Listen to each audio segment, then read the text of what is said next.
सबसे पहले तो मैं आप सबको आज इस गीता जयंती की बहुत बहुत मुबारक देना चाहती हूँ। मुबारक हो, मुबारक हो, मुबारक हो। कल शाम हम हमारे वरिष्ठ भ्राता बृजमोहन भाई जी के साथ बैठे थे। इसी गीता जयंती पर चर्चा हो रही थी और उन्होंने एक बात जो कही बहुत अच्छी लगी मुझे, और कहा कि जब जयंती मनाई जाती है तो जयंती तभी मनाई जाती जब व्यक्ति चला जाता है, उसके बाद जयंती कही जाती है। जैसे गांधी जयंती मनाते हैं, स्वामी विवेकानंद जयंती मनाते हैं, जब वो इस संसार में थे उस समय जयंती नहीं कही जाती है। जयंती शब्द जाने के बाद ही मनाया जाता है। तो जब गीता जयंती कहते हैं तो गीता जयंती माना जरूर वो गीता ज्ञान जो लुप्त हो चुका है, उस लुप्त ज्ञान की हम जयंती मना रहे हैं। चौथे अध्याय में जब भगवान से अर्जुन ने पूछा कि सबसे पहले आपने यह गीता ज्ञान किसको दिया था, तब उन्होंने कहा मैंने सूर्य को दिया, सूर्य से मनु को प्राप्त हुआ, मनु से इक्ष्वाकु ने जाना, जहां से राज ऋषियों ने भी उसको प्राप्त किया, लेकिन उसके बाद यह ज्ञान लुप्त हो गया। जब ये बात मैं पढ़ती थी, सुनती थी, तो मन में एक विचार आता था कि गीता ज्ञान की आवश्यकता सूर्य को है या मनुष्य को है, क्योंकि गीता में जो आचरण की बातें की गई है उसकी आवश्यकता सूर्य को तो नहीं है, न मनु को है, लेकिन वास्तव में यहां से कुछ शब्द भी लुप्त हो गए हैं। हमारे एक वरिष्ठ भ्राता से बातचीत हो रही थी, तभी उन्होंने बहुत अच्छी बात कही कि वास्तव में सूर्य से नहीं, लेकिन सूर्यवंशी आत्माओं को यह गीता ज्ञान सबसे पहले मिला। सूर्यवंशियों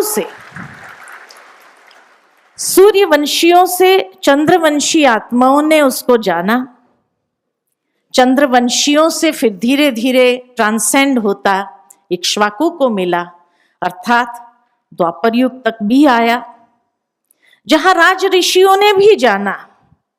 परंतु कलयुग के अंदर जब मनुष्य विवशवान हो जाता है, विवशवान यानी संस्कार रहित हो जाता है, उस समय तंत्र मंत्र का आरंभ होता है। इंसान को इंस्टेंट फ्रूट चाहिए हर बात में, वो वेट नहीं कर सकते हैं, पुरुषार्थ करना नहीं चाहता है, तो जंत्र मंत्र तंत्र का प्रयोग करता है, उसको आधार बना लेता है, और ऐसे काल में यह गीता ज्ञान लुप्त हो गया।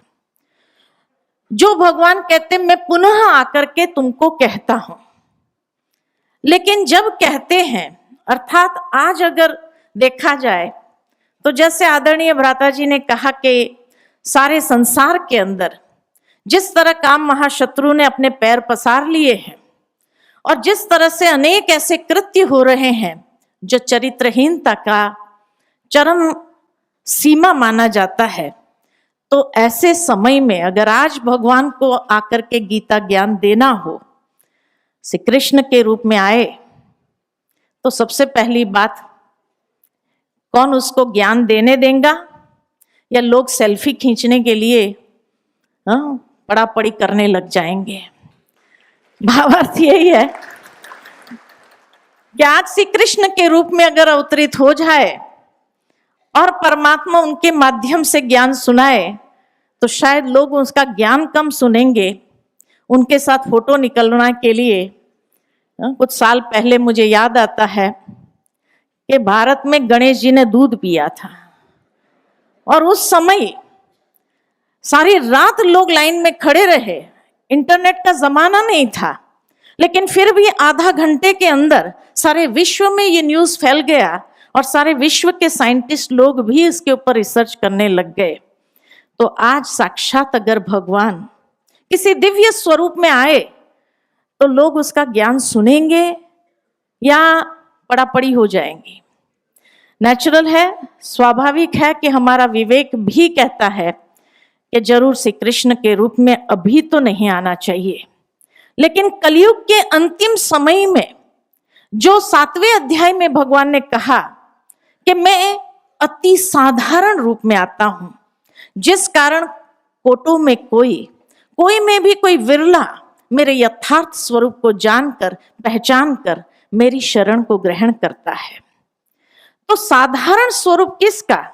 अवश्य श्री कृष्ण का जो नर स्वरूप है कलयुग के अंत में। क्योंकि जब दूसरे अध्याय के आरंभ में ही श्री कृष्ण कहते हैं, यह अर्जुन तेरे भी बहुत जन्म है, मेरे भी बहुत जन्म है, ये राजे लोगों के भी बहुत जन्म है। न कोई काल ऐसा था जब तुम नहीं था, मैं नहीं था, ये लोग नहीं थे।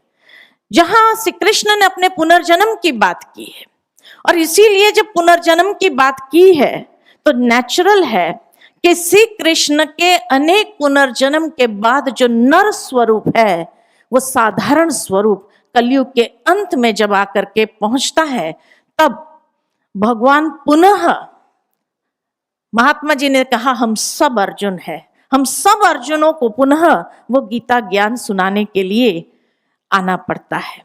क्योंकि साधारण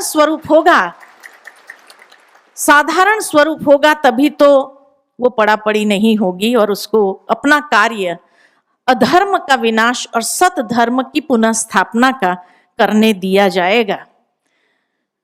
तभी तो वो श्री कृष्ण भी नर स्वरूप में जब है तो नर से सो नारायण उसी गीता ज्ञान के माध्यम से बना, जिसके लिए भाई साहब ने कहा कि पीपल के पत्ते पर पुनः वो इस संसार के अंदर फर्स्ट प्रिंस के रूप में आते हैं, श्री कृष्ण के रूप में अवतरित होते हैं।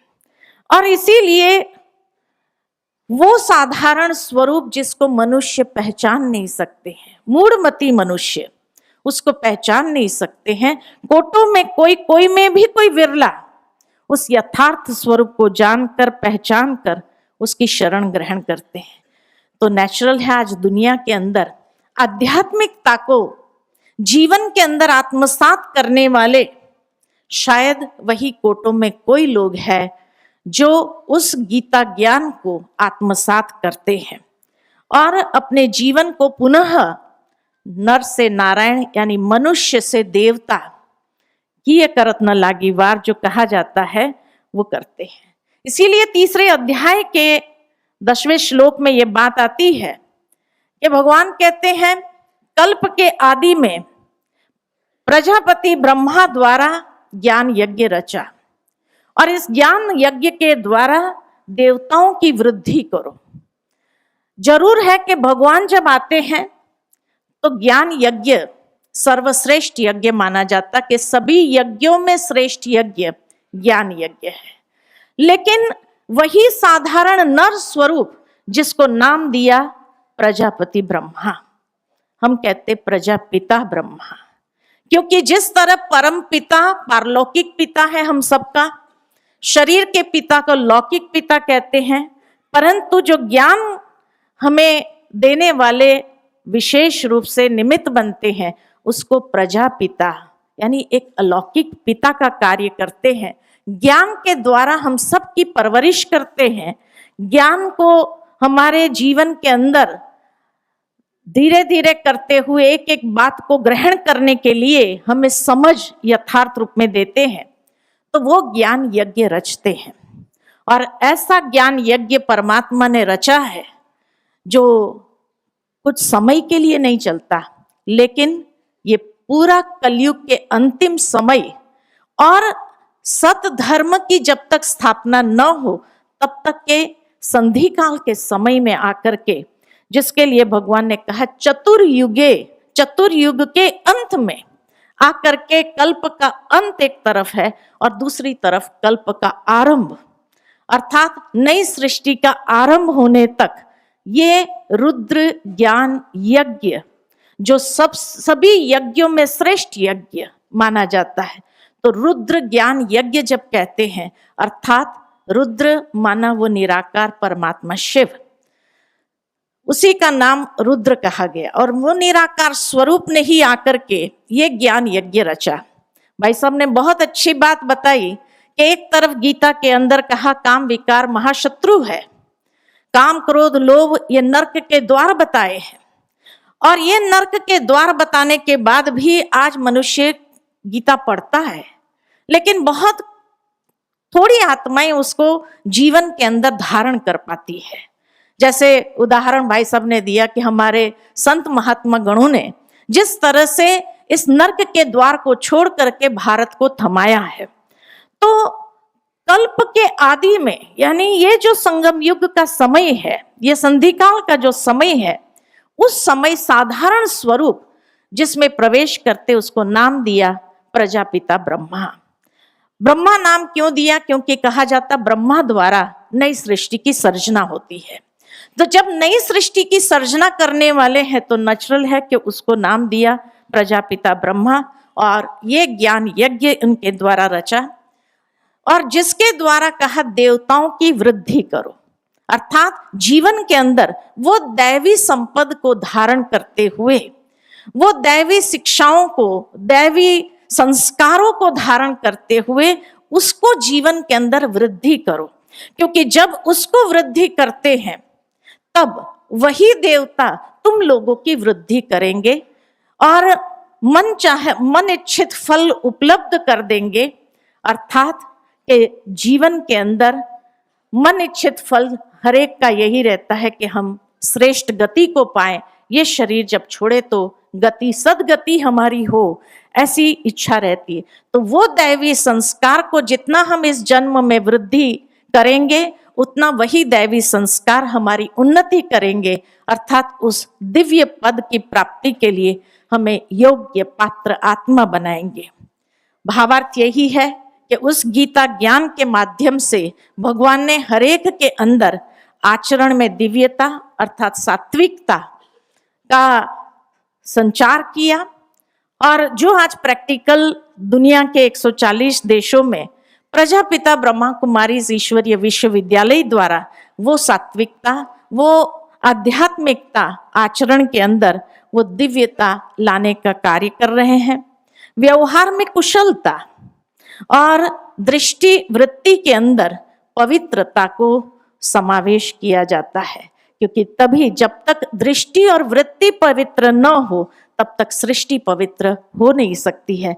तो आज ये सृष्टि जो पतित अधर्म वाली बन चुकी है उसको पावन बनाने के लिए आचरण में सात्विकता, दिव्यता, व्यवहार में कुशलता, दृष्टि वृत्ति के अंदर पवित्रता का संचार परमात्मा करते हैं।